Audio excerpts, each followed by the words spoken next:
Oh my gosh, I've been waiting for this interview to happen. It's very rare that someone pitches me to be on my show and I'm like, "Oh my God, I want to be friends with you." I don't think it's ever happened actually. Most people who pitch me to be on my show, I'm like, "Ugh, awful pitch, awful pitch." In fact, the same day that I got this pitch, I got a one-line poorly written sentence from someone on a LinkedIn PM that I like couldn't even figure out what they were trying to ask, and I realized they were trying to be on my show. So the contrast Oh, was just that much greater.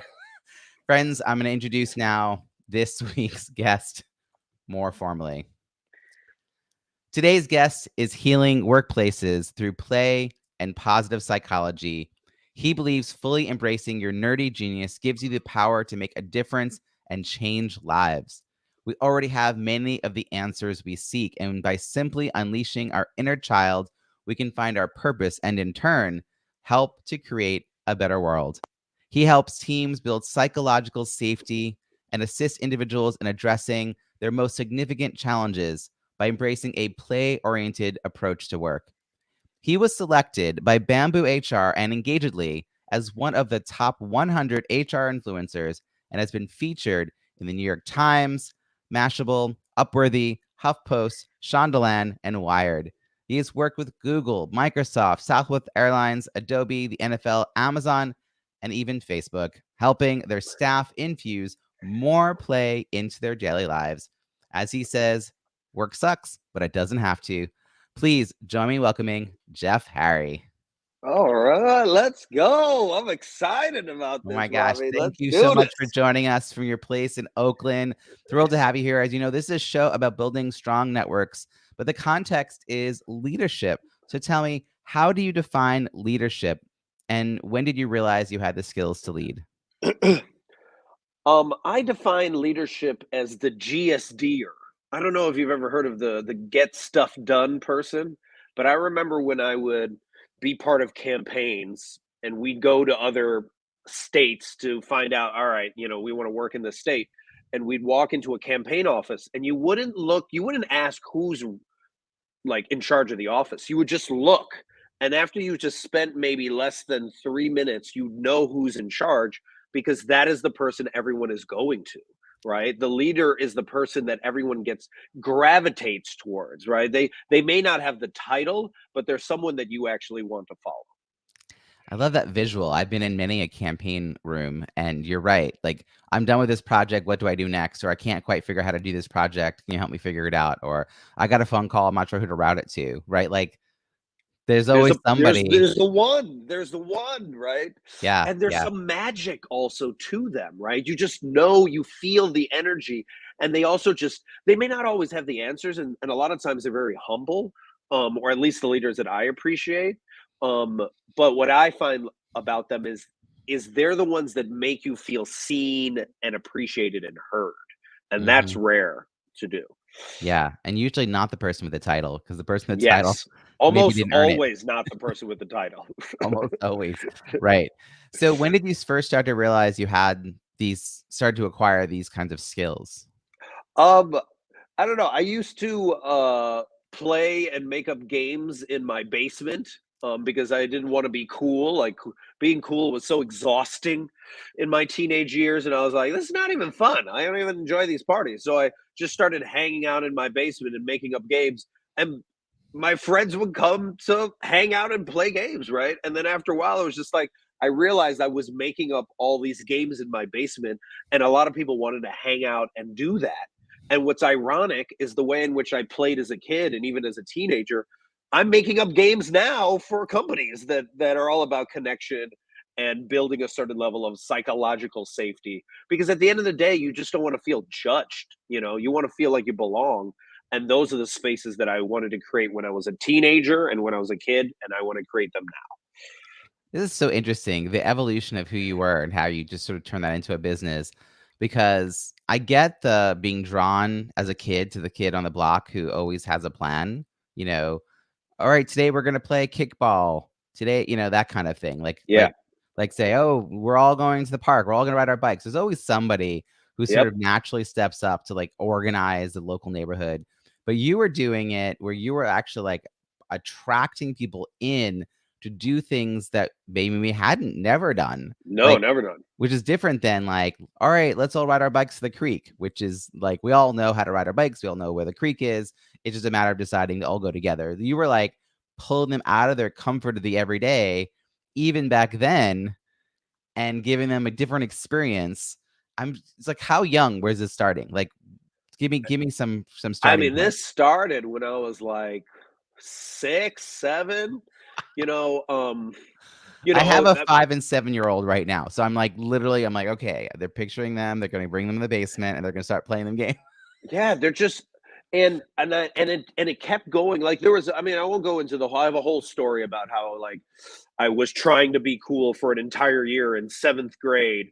And it was just so tiring. Um, and I had been playing in 5th and 6th grade, and then all of a sudden you have to be cool when you're in 7th and 8th grade. And I was like, and I tried, I like put, mousse in my hair, I tried to have bangs, and oh, it was just a mess. But at some point I got so tired of it. And I think the reason why I started doing it was because I think I felt the most unseen when I was in 7th and 8th grade. And the only thing that brought me joy was to play and then to see other people playing. And I just made up the games for myself, and then people just happened to join me. Those are actually even the best ways in which I let people know I'm like, I'm doing this thing, and if you want to join me, then go ahead. And maybe just like leadership, right? If you're starting a movement, you're trying to start some like new organization or something like that. You're like, I'm doing this cool thing. Who's down, right? But if no one joins me, I'm going to do it anyway. And that's kind of how it evolved. What kind of kid were you in the playground early, like elementary school? Like, were you kind of quiet, or do you have your own circle of friends? Were you I was very nerdy. Was a brown kid just running around, and I just wanted to be near the action, whatever exciting thing was happening. Almost like even when I go to the dance floor now, and I'm like, who's the most fully present? I want to be by that. And yeah, so either I was about starting the party, or if no one else was starting the games, then I would start the games. But if not, then I just wanted to be around it. yeah. Did you seek out any kind of formal leadership, run any student clubs, run for student Did office, I anything like that? seek a formal leadership? I mean, not at first, not really. Not until like maybe after I graduated college. I think I ran our Mhm. events in like our dorm or something like that. Well, no, it was like the vice president of the Filipino club and the Caribbean club, and I did a bunch of things, but oh, you know what I did? I started a leftist magazine in my in my college. I totally forgot that. Me and a bunch of people started this magazine because we wanted to push, a different narrative on the college campus, because we didn't feel as if it was progressive enough. And we were at Tufts University, and at the time, like we were printing off of their printers, and we'd print like 500 copies and pass them around. They had to shut down the whole copy thing because of us. Very proud about that. But yes, I think more so, I realized I always the person that wanted to cause mischief. I wanted to create mischief, but I wanted to create mischief in order to have more belonging. Because I remember once, even in college, we were protesting them building like another wing of something, rather than giving money to for more scholarships, so more students of color, or just more like Right. underserved populations were allowed to come in, right? So all of my stuff was about, and what I say now, right? Play. I I I heal workplaces through play. It's the same idea of like, how do I create more belonging and more safety and more compassion and more empathy through this play oriented approach? I'm really curious to go back to with that context in mind, the idea of belonging and inclusion through play. Back to your 7th and 8th grade self who was Yeah. feeling, like, very unseen, and Yeah. you needed to, like, act a certain way to be a certain way of cool, and it wasn't comfortable. And by the way, that's kinda describes every 7th and 8th grader's Yeah. experience. Like, we're all Yeah. we're all, like, we're all trying to be something that we're not quite yet. How did you, like, use play in that moment to attract the people who, like, were down with you whereas other people probably saw this as like childish or Yeah. or just like they were trying to remove themselves from this, because even today we have adults who are like very uncomfortable with the idea of play. Yeah. How did I attract them? I don't know if the goal was to attract them, frankly. I think I just would talk about what I was doing, and I was just really excited about it. Mm, And I didn't really care if other people joined because I was so fully present. You know, when you're like so fully present that other people want to be around that? That was kind of the deal, right? And that's always been kind of the deal with me. Rather than being like, join me, or you're going to join this club, or you're going to join this thing. Like, I never felt like I had to sell it, right? I would be like, yeah, I'm playing, soccer in my basement, or we're making up this new basketball game in my basement, or we're doing, I don't know, Tecmo Bowl tournaments in my basement. You want to come? I'm down, but oh, you're busy. You're going to like one of those parties. Oh, I'll enjoy, you know. And then after a while, they would be like, that was not enjoyable, and they would come and hang out in my basement. you offering an alternative to like the other scene that was out there that people were trying out. That's funny. Right, right. Where people were just like, you just watch Matt, and John, chug a beer, and then you're like, is this it? Like, is this all we're doing for like the next 3 hours? I'm gonna go play Tecmo Bowl with Jeff in his basement. Yeah. Where do you think you got I mean, there's a certain sense of I don't know, like for you to stand up to that peer pressure and to have such a strong sense of self, like where do you think that comes from? Is there something about how your family raised you, or like a cultural piece? Like, Yeah, I mean, my mom's Filipino and my dad is Caribbean, right? So they both were like, immigrants to this country, and then it's hilarious. They met in the coldest place, in America, Minnesota. He was the attending doctor, and she was the attending nurse. So they happened to meet in an operating room. Um, and I think both of them they were both like not the oldest in their family, but definitely the people that paid to get everyone else to the U.S. and put so many people through school and sent them to England and all these other places. So I think they had a clear sense of who they were or who they are. And I think that dramatically helped. But there was this one, and I'll just briefly go into this. There was a moment that happened. I think it was in eighth grade where I, had been wanting to be cool for so long, and I wanted to get into this one pool party.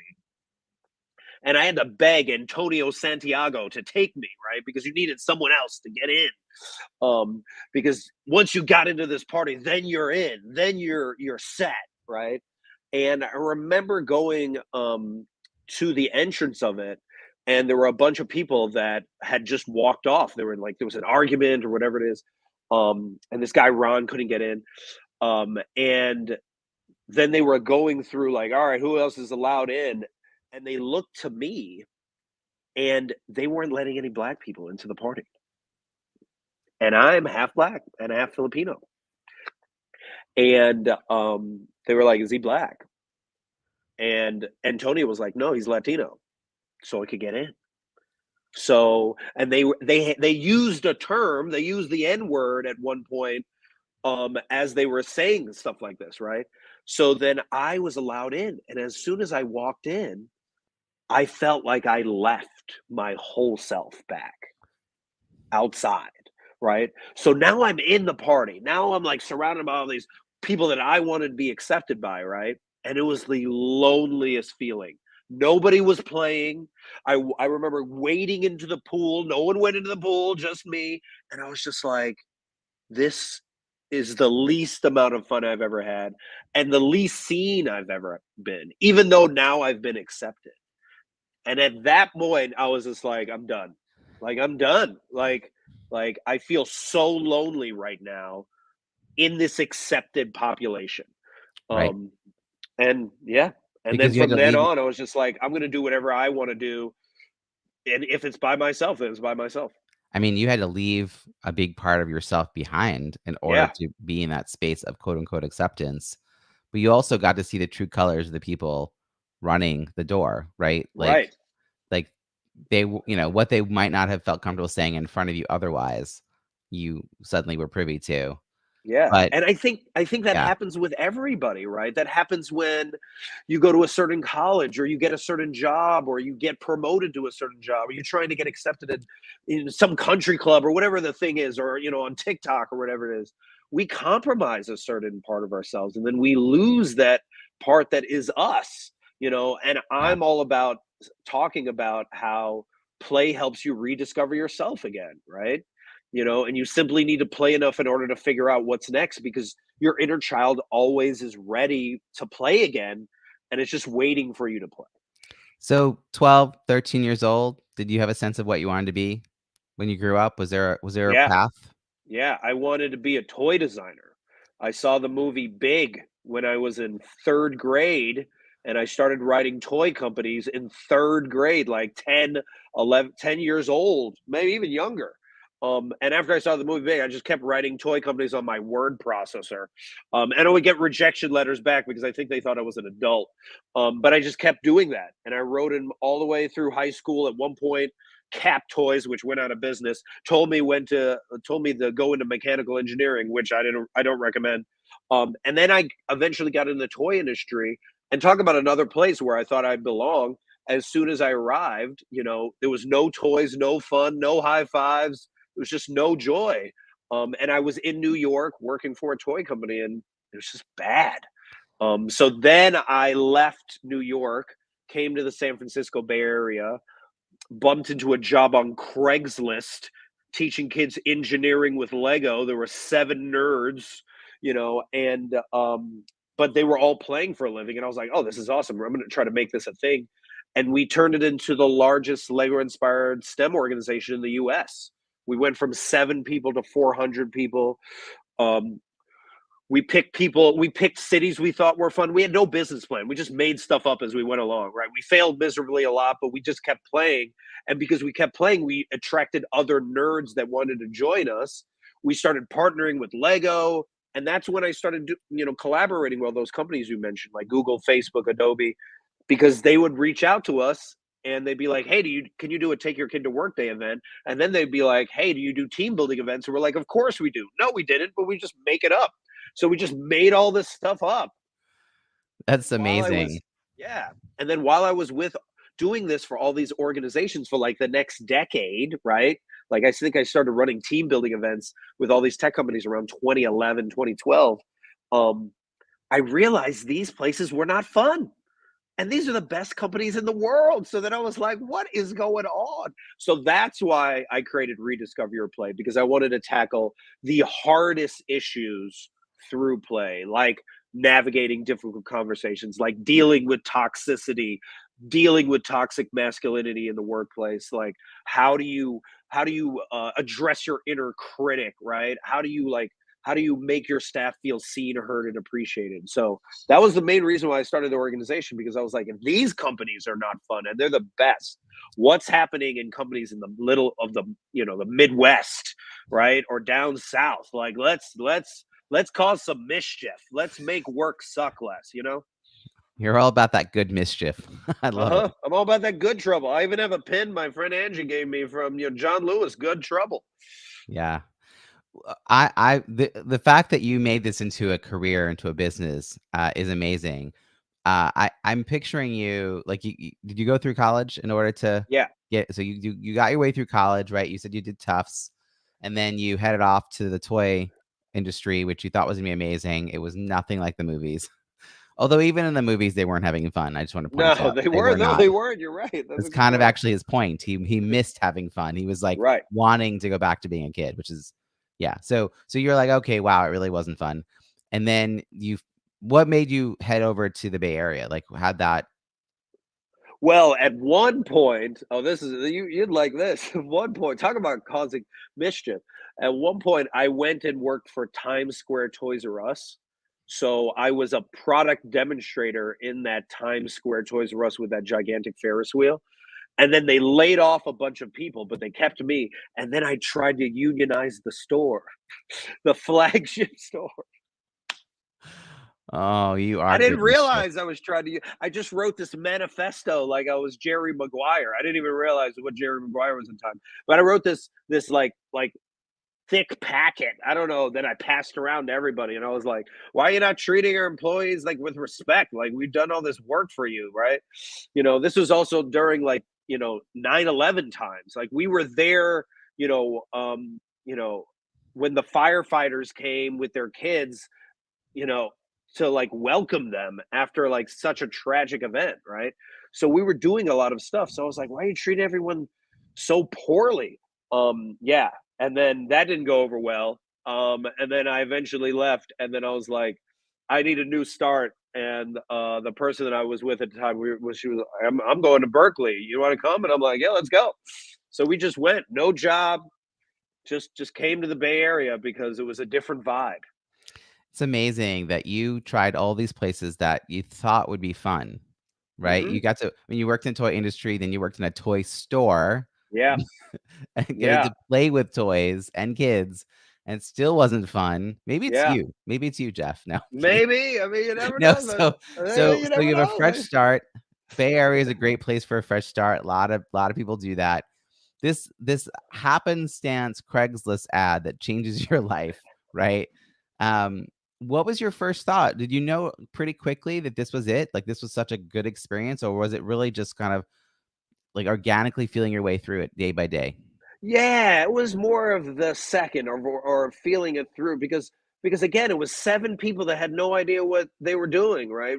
They didn't even have pay stubs. Like they didn't know what they like weren't even following any rules. Like I remember my interview was, I walked in and the guy was like, "Okay, yeah, go start playing with the toys and hang out with the kids." Like he didn't even know how to interview. Like we literally were just making it up as we went along. So it was a mess. Um, but I think there was this potential to it, right? That I could be like, wait a minute, I could teach through toys, I could inspire through toys, I could play for a living. Um, and mind you, I started doing that in like 2004 at what, so like it was a while ago. And I remember when we, because at first I was making like $150 a week, $200 a week. It was like a joke, right? But then when we started going to other cities, and even when we were talking to our boss, we'd be like, "How do you expand to other cities?" He's like, "I don't know. I've never done it. You figure it out." So I would just like, my sister was in LA. Let's go there. Ooh, I like San Diego. Let me go there. Ooh, Austin, Texas. Let me go there. Ooh, who wants to go to Wyoming? Nobody? Okay, we're not going there. Like this is how we decided, who wants to go to Austin? Like, and we would fail all the time, but because we were, each time we would remind ourselves, remember, we're playing with Lego for a living. Like this is what we're getting paid to do. And I remember traveling the country, and I'd wear my ridiculous bow tie that reminds me not to take things seriously. And I'd be talking to some random engineer in like Detroit while we're like, sitting in the airport. And he'd be like, "What do you do?" Oh, and I was like, "Oh, I play with Lego for a living." And they're like, "That's a job?" And then you could tell they both were enamored and then also angry. And they were more angry because they're like, "No one told me that was a job." And I was like, "No one told me either. I just made it up." Right. So having that experience over and over again just reminded me of like, oh my gosh, you can make something out of nothing all the time. So you've got 7 people with no business plan, and it doesn't sound like a lot of acumen either, Yeah. um, around how to run a business. Just Yeah. trying things out, Yeah. having fun, failing, picking themselves up, whatever, it doesn't matter. No one's looking. How does that go? Like, what's the point where it goes from no pay stubs to 400 people and having, like, a national presence and getting to partner with Lego? Like, Well, the way that happens is like, you hire more people, and then some people are like, "I need a pay stub." And you're like, "Oh, this Excel sheet doesn't work." And they're like, "No, that's illegal." "Okay, we should get that." And then we bring somebody else in. We brought in like someone to like help us with admin and HR, and they're like, "You can't do half these things." "Oh, we didn't know that." "Okay, let's do that." "Oh, we need insurance." "Oh, okay, that's important." So those are the things where people would point out stuff to us, right? Or someone would quit, and we'd be like, "Oh, don't hire toxic people like that anymore." Like that's how we would kind of learn, right?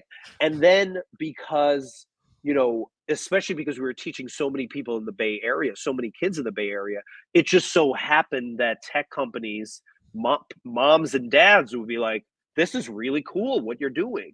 And I think the experimentation process of us always trying new things out. Oh, let's try a Jedi curriculum. Oh, let's try a girl powered engineering curriculum, because there's not enough girls in engineering, right? And it was led by you know, a former engineer. We even had a former NASA engineer for a little bit, and she came in and showed us different things they used to do at NASA and talk about failure. And she was like, when we would work on the Mars rover, she said, our whole job was to make it fail on the ground, because when you send it a million miles away, you can't fix it anymore. So this is what we should do as part of the curriculum. So we would listen to everybody's opinion.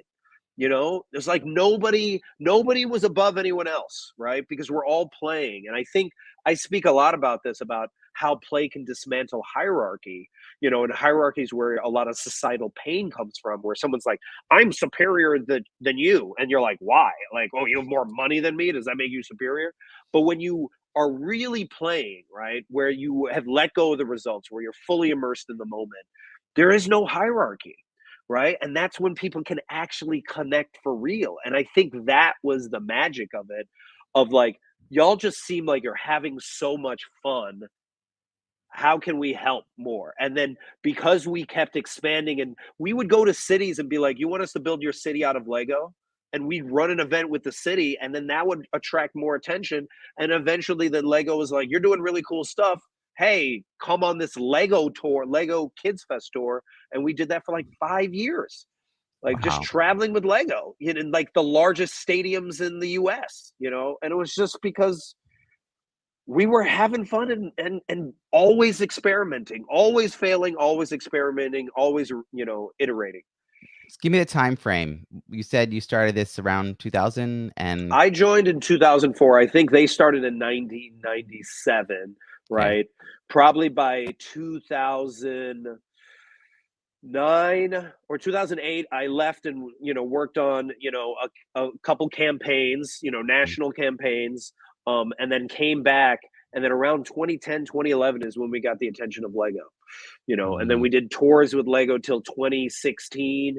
And then also during that time, that's when we started working with a lot of tech companies. Yeah. And then basically was doing that from like 2011 all the way to like the pandemic, 2020. And at what point did you decide you wanted to build something that was separate? I started experimenting in 2019. I ran a workshop with my friend Gary Ware called Dealing with A-Holes in the Workplace, through play. And it got accepted to South by Southwest and Inbound and this place in Australia. And then we spoke at Inbound in Boston. And then we went to Australia. And then we were about to do South by Southwest. And then the pandemic hit. Wow. You and Gary, knowing Gary are quite the dynamic duo, actually, and are very aligned in the kind of work that you do, positive psychology and play. So how did you shift? I hate the word pivot, so I'm trying to avoid it here. But Yeah. how did you shift your expectations since this obviously it was well received. You did it at Inbound, which is a Mhm. great conference to attract Yeah. a ton of marketers. And then you do it, fly all the way to Australia to do it. How do you decide to like apply this going forward into a business plan? Um, just playing, man. We were like, I still was just making it up. I was so scared. So the pandemic hits, right? None of us can do anything. Right. And I was like, okay, what am I most scared of? I think of Elizabeth Gilbert's quote, personal transformation doesn't happen until you get tired of your own BS. Right. So I was like, what's my BS? Oh, well, my BS is like, I'm scared to make videos. Like, I sound weird. I look weird, or like whatever. Um, and what I did was I avoided it for a whole month. I just binge watched Netflix, did Tiger King, all the things that everyone else did. I didn't bake bread. I don't know why everyone was making bread. And then eventually I made my first TikTok video. And I was like, oh man, that was super fun. And then I made another TikTok video. I ended up making 400 videos that year just for myself, just like as a way to process the pandemic, but also process what it was like to work during that pandemic. So I just made all these videos. And while I was doing it, it gave me the bravery to be like, hey, maybe I should be on some podcasts. So then I just started applying to podcasts, and I applied to like 300. I was on 150 the first year because there was nothing else to do. right? So I was just jumping on podcasts trying to, and then I did another 100 in 2021. But it was just like, it was just me experimenting with this. And then while I was doing this, while I was doing these podcasts, I realized I had um bits. I had speaking bits in my head that I didn't realize I had. And I was like, ooh, that's a really good bit. Ooh, I want to try. Let me write that down. And then I was like, wait a minute, I have speaking bits. I could do a talk. So then I started applying to all these virtual talks and starting to run workshops virtually because again, it was just like all about play. And I was like, the name of the organization's Rediscover Your Play. So if I'm not practicing it, then how could I preach it? Right. And then through all those podcasts, through all those videos, and through all those virtual talks that I did, I was like, I have something here. I don't realize I have something, but there's something here, and this is super fun, right? And then who would know that, like by 2022, I think I did 55 talks last year, and I'm projected to do probably more this year. And I was like, I don't know how this happened. Like I didn't plan it. I didn't have like a structured business plan. I just was kind of like, who are cool people that I want to hang out with and how do I get paid to play for a living? All right, I'm going to try to pull out for the audience some of the things you did do that they might be able to do. One is you didn't stay in that Tiger King, under the covers space for too long. So everyone felt stuck, but Yep. some people I think were waiting for 6 months for the world to go back to what it was before, and so they were starting much further behind than people who started experimenting pretty quickly. My first virtual happy hour was March 13th, 2020. So Wow. and I, like you, wasn't doing it because I had a business plan, right? Like, but 8 months later, I had a thriving 6-figure business based on Yeah. all new revenue streams. And it just, it was actually the most freeing time because Uh-huh. nobody was paying attention to what anyone else was doing because we were all just Yep. trying to keep ourselves together Yep. and figure it out. So a lot of experimentation and play happening in that time period in a way that was, I want to hold on to that space, that feeling Yeah. of who cares? Let's just try it. And I think you already came into that with that. Like you already Hmm. had a muscle memory around doing this. So you got unstuck pretty quick. And then there's a few things you did. One, you decided to just get over your own fear about being on video, right? And a lot of people are like, well, how do you do that? Well, you're just doing it. Like I always say, don't judge me for my first 3 attempts at something. Judge me on my last 3 attempts. I'm sure Hmm. your first 3 TikToks are nowhere near as Oh, good as your last 3, yes. And so you just did that, and then that gave you the confidence to go pitch yourself and the diligence too, by the way, of you pitching yourself on 300 shows. And then, yeah, I think those are reps. People don't recognize that as a speaking gig, but being on podcasts, talking about your ideas Yep. is a stage.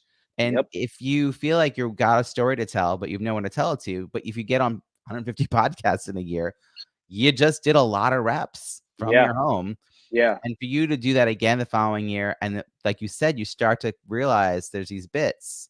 I'm having a funny moment right now, Jeff, where right after we interview this interview, I'm going to do an 8-minute talk on the topic I was known for before the pandemic: networking Wow. at conferences, in-person conference networking, which at the time we did not call in person. We just called them conferences. Right. And so I found I had a slide deck for a 10-minute presentation.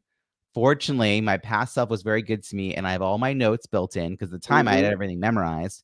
But fortunately, I had it all spelled out. I don't even know why. Probably because I was trying to keep tight to 10 minutes. Right. So I had to okay, what 2 slides am I taking out? Because they're about a minute a piece. And I'm going through, and at first I felt so stiff. And the second read through, I realized I don't have to read these slides anymore. I'm going to practice it like 2 more times. And there's these bits. There are these little bits, these little speech pieces It's that I've good. just got in my head. They're like Yep. dormant. Yep. They're like way back there. Yep. But like you said, you can just wake that part of you up, and now you're ready to be on stages. What I'm curious about, because that's how you got to the point where you felt confident you had to talk. How did Yeah. you get paid to talk about this? Who was your market when you first said, "Okay, I've now got the confidence, I've got the speaking bits, I have value to offer"? Did you go back to some of the people you'd worked with when you were doing all the Lego stuff, or how did you sort of leverage your network to work your way into actually having this as a paid career? I mean, I wish I had leveraged my network better, right? Because I think I reached out to some people, but mostly I applied to call for speakers. You know, I remember doing something called like HR of Tomorrow, and it was like located in France. So I had to do the talk at 3 a.m., right? And it was for free, right? But that got me a gig with like a major Fortune 500 company because somebody randomly was watching it in Germany and they were like, I really liked what you did. And I was like, who are you? How did you even find? So the more of these like call for speakers that I did, and I even wrote an article about this because a lot of people are like, they never tell you where to speak. And it's just like, dude, I would literally type in LinkedIn, hashtag call for speakers, and I just applied everything, like anything that was relevant to me, because it was all virtual anyway, right? And then eventually, when it was in person, then I would like apply to a bunch of things, and then I would decide like, do I really want to go to Detroit? Do I want to go to Atlantic City and do this thing? And I was just like, fine. Last year I think I was like maybe $15,000 like in debt at one point, simply because I was traveling to all these places to speak for free just to get in front of people. And then this year, I probably made more money in this first quarter than I made all of last year, right? But that was because I put in the reps, right? I don't recommend anyone else do it the way I did it, right? Like be more strategic about how you travel and stuff like that so that you don't spend so much money like I did. But it really is about reps. And I was having this conversation with someone recently, like, you don't want the shortcut. You don't want the shortcut. You don't want to go viral. Um, my friend Destiny Muhammad, who is this phenomenal black harpist, she's known as the harpist from the hood, said this to me, and I loved what she said. She was just like, the longest road around is the shortest way home.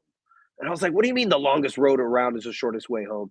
And it was this idea of like, take the long route because that's how you figure out who you are and what you want to say. Like, what is your voice? What are you here to do? Because if you try to do the quick route, you might make more money at the beginning, but you'll have no idea who you are. Let's say you have a video that goes viral, right? Then you have to be that video all the time to everybody. That's the only thing you get. So we need to stop rushing and we need to spend more time just getting reps and figuring out like, what do you want to say? Like, especially if this is speakers listening to this, it's just like, honestly, if you only had one message you're going to say to the world, what are you going to say? Right? Regardless of whether you become popular or not, just like, what do you want to say? Time to figure that out. What is that Right? one message? You're not going to Right. find that out in your first video. Like if the Yeah. very first thing I ever put out in the world went viral, I mean, that message is from 15 years ago. Like, do you know what I Right. mean? Like that would be the thing I'd be stuck talking about. Right. And it again evolves, right? Like, what do you want to say now is going to Right. change within a year or 2 years. Like, if you had told me that I'd be talking about, I have a talk now called Why Ted Lasso's Feminine and Masculine Leadership Matters, right? Like, if you had told me I would have had that talk 3 years ago, you'd be like, what are you talking about? I talk now about how play can dismantle hierarchy. At the beginning, I was just simply being like, we need to play more at work. It's evolved over time, right? I'm So so glad allowing you your brought up Ted Lasso. I just got to interrupt to tell you that I said that we were going to talk about this. I love your podcast. I'm let's interrupting to tell go. you that I don't listen as regularly to podcasts because I don't commute, right? But I have made it a habit. I started at the very beginning and I had watched the first 2 seasons before listening. And I know the next season just came out. And I'm gonna stick with Apple TV just so I can rewatch them and listen to Exactly. your show at the same time. It's that good. So tell everyone what the name of your podcast is. So it's called What Would Ted Lasso Do? I do it with Name. my friend Dimple Dabalia, who's this amazing speaker and positive psychology practitioner. And we break down Ted Lasso through the lens of positive psychology and leadership development. But really, we keep asking ourselves after every episode, what would Ted Lasso do? She Right. is And wicked like, smart, by the way. yeah, Your and co-host. so I haven't watched I mean, I only watched the episode right beforehand. So like I don't know what's about to happen. And she has done so much research and is in all the Ted Lasso, groups and everything like that. So she provides like basically the It's such the a the good balance. context and the info, and then I'm just playing around and being like, yippee. It's So it's such a a good really interesting balance. such a good balance. And I also I think that for folks who are thinking about doing a co-hosted show, so I'm going to do a plug here for them to listen to your show for that reason, because I think a lot of co-hosted shows don't have that balance. And I feel like it doesn't seem like it always works. They Yeah, stumble across like who's going to go and how we're going to talk about this. And like, what was the point of the thread again? Like, yeah, like yeah. I haven't felt that with you. Okay, so we just sidebarred that. Listen, since we've already interrupted ourselves talking about your journey, I want to bring us to this last part, which is about your network, which you just sort of mentioned. You wish you had leveraged it more. You were diligent Yeah. about doing call for proposals, and that hashtag call for proposals on LinkedIn. I hope you all heard that. That's a thing. Mhm. And Brilliant. Google, great. Just, And just, Twitter, just kind of any put of it them. out there. So when you think about your network, you've got your inner circle of people, right, that you know you're going to stay in touch with. Then you have those second and third tiers or layers out. Those are people you might see once a year at a conference. These are people that you maybe worked with 5 years ago, but you haven't had a reason to since, and you like each other. I should have prefaced that. You enjoy each Yeah. other's company. How do you think about nurturing and sustaining those sort of weaker ties, or any habits, philosophies, practices? I help. I'm all about just helping. Like, so if I know a speaker, I was just talking to a friend of mine and, who was scared last year to make videos and now she's phenomenal at making them. She's a self-defense. She's one of the few female self-defense video makers that I know, Leslie Liu. She's amazing. And now speaking all over the place. But, with a lot of people like that, I'm like, what do you need? Right. And then let's figure it out. So then I'll be like, okay, oh, you need more speaking gigs? I made a whole like database of all the speaking gigs that I've done and here, or like, what are you charging right now? Oh, you don't know what you're charging? Here's what I've charged, and I'll give a list to a bunch of my friends. Like whatever people need help with, that's what I want to do. And I try to not do it. My a play mentor of mine, Kevin Carroll, would always say, like, do you want transformational conversations or transactional ones? And I try to avoid the transactional one of like, yeah, let me get this thing and then you get this thing. And more like, let me just help you. If you can help me, great. But really, I'm just here for help. So whenever I reach out to people, I'm like, what's up? What are you doing? What can I help you with? And that's kind of how I've been doing it. And I don't know if it's working or not, but like I my soul feels good.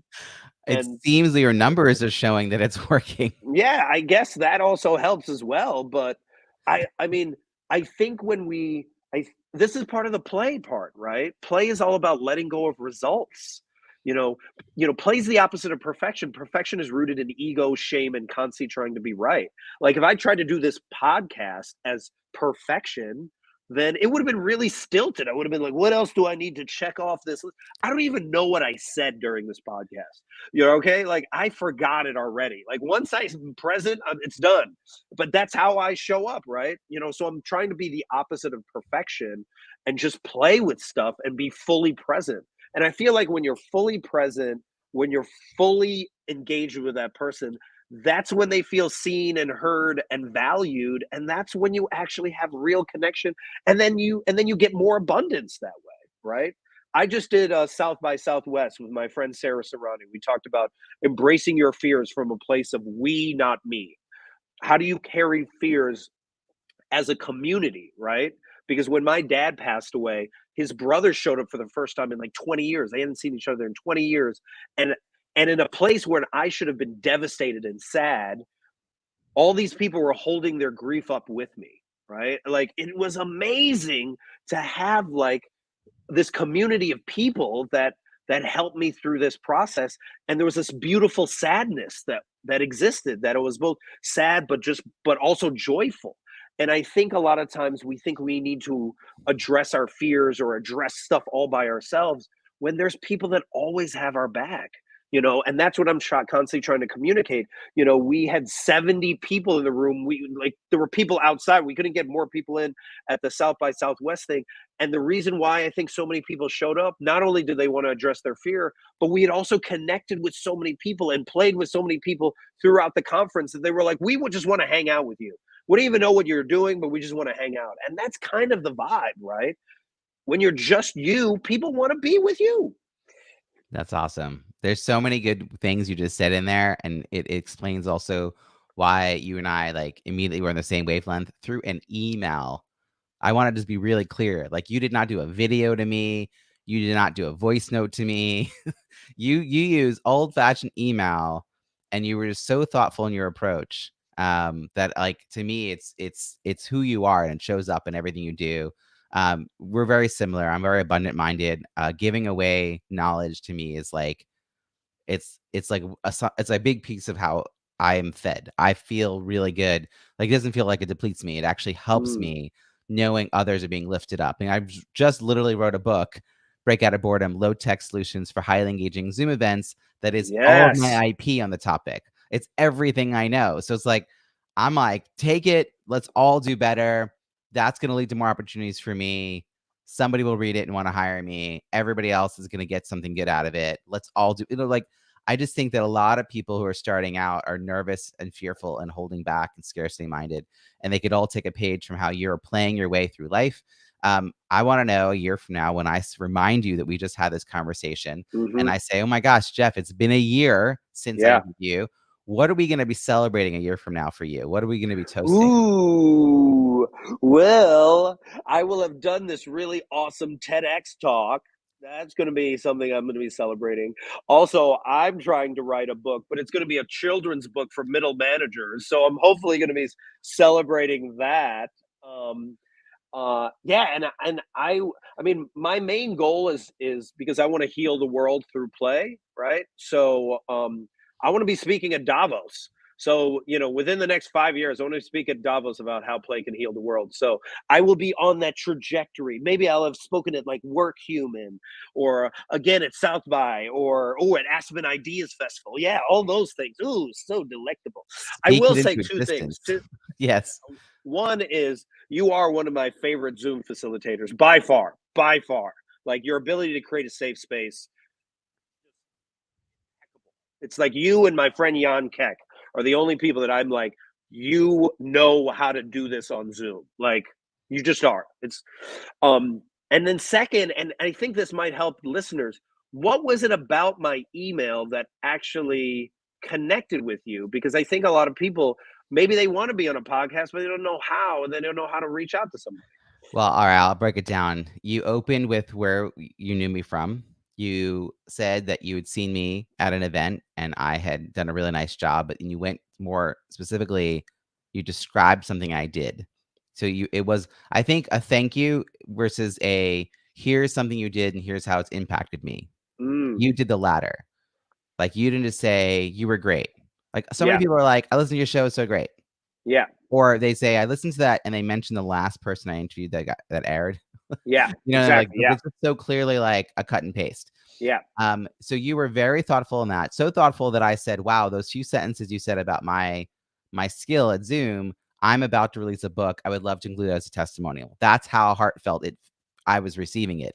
And you said, oh, I went through and I saw a couple people I know that you interviewed. And then you said something about their episode and said, here's something I really loved about how you two talked about blank. So again, the specificity was there. So I thought, wow, this guy understands the format of my show. Again, my show is different than a lot of shows. Everyone probably thinks that about their show, but my show is different. And so I'm like, the pitches that are not clear, like that they get that. I'm always like, yeah, but what's your story? I know that you can teach me about that widget thing, but like, that's not what my show is about.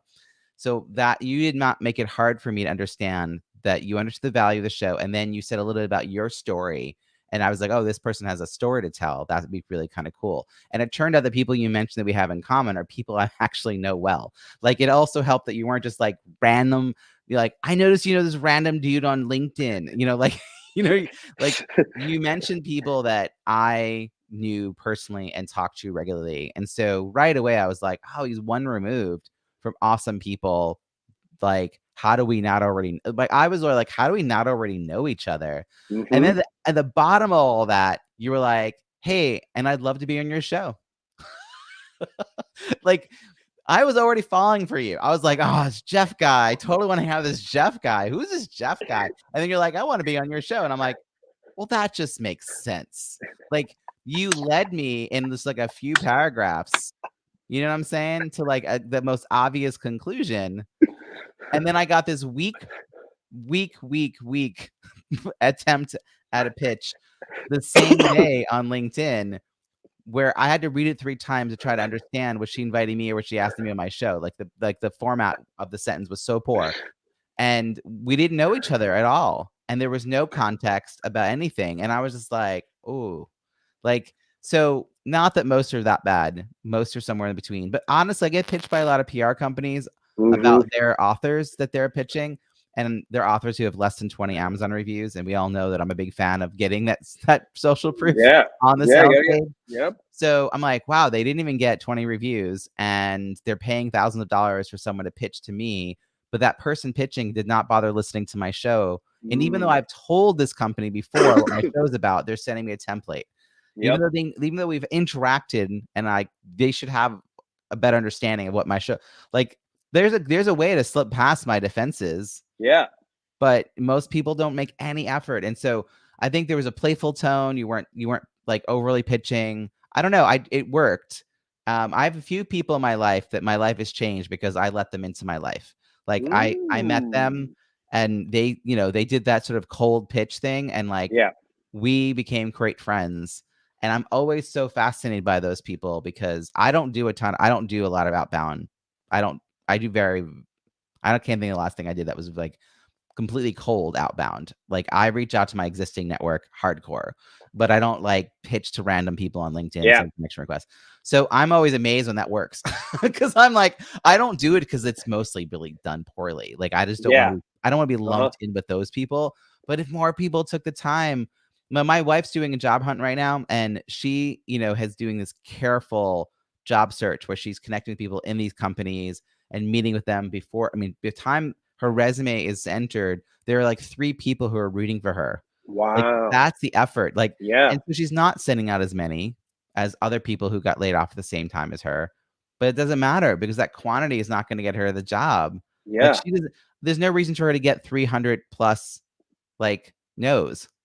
Like she just needs to send 30 carefully crafted messages, building the relationships along the way. Like that's the effort. I think most people just, well, I think it's because they're scared to be vulnerable, right? Right, because it is right. Because if you just spray and pray, you don't take any offense when no one says yes. Exactly. Or when most people say no. Right. So I agree. You're right. Thank you for naming that. Because I do think if you make an effort and it fails, people have a feeling about that makes them want to not try again.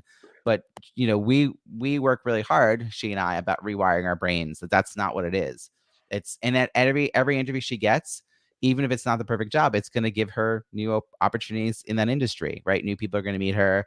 Yeah. So I think that this can be applied whether you're building a business, whether you're trying to get a job, whether you're looking for clients, whether you're like, whatever you're looking for friends in a new city. Like there's so many cool ways to approach this. You're awesome. How can people find you and follow your work? You're about to I realized that Jeff's like, I'm going to start interviewing you, Robbie. Just wait a minute. I mean, we're turning it into a Robbie show. Before I say that part, I will say, and this is something that I just really appreciate because Robbie runs, what is it called? The NSA like meetup or Mike? National Speakers Association has something called Mic Swap once a month on the second Tuesday of the month, and it's for members. Anyone who's a paid member of the National Speakers Association is welcome to attend. And I run this like tight hour of in and out of breakout rooms, networking, teaching. And so I've joined, especially during the pandemic, I joined so many of these, right? And so many of these are run so poorly. So what I just really appreciated about what you were able to do was not only are you able to create a safe space, but the questions that I loved you posing when we went into the breakout rooms, we were able to like actually go deep and connect with people in a real way rather than like, what do you do for a living? And what's your pitch? And that, I don't know, that has actually helped me actually be a better facilitator via Zoom because then I'm thinking all the time, what is the best question I can ask? I'm literally just doing this in like 30 minutes to a first time first time attendees for some new conference. What is the question that I can ask people where then they also feel seen and heard? So I just want to thank you for inspiring me to do that and go deeper. This is I'm so happy we met, Robbie.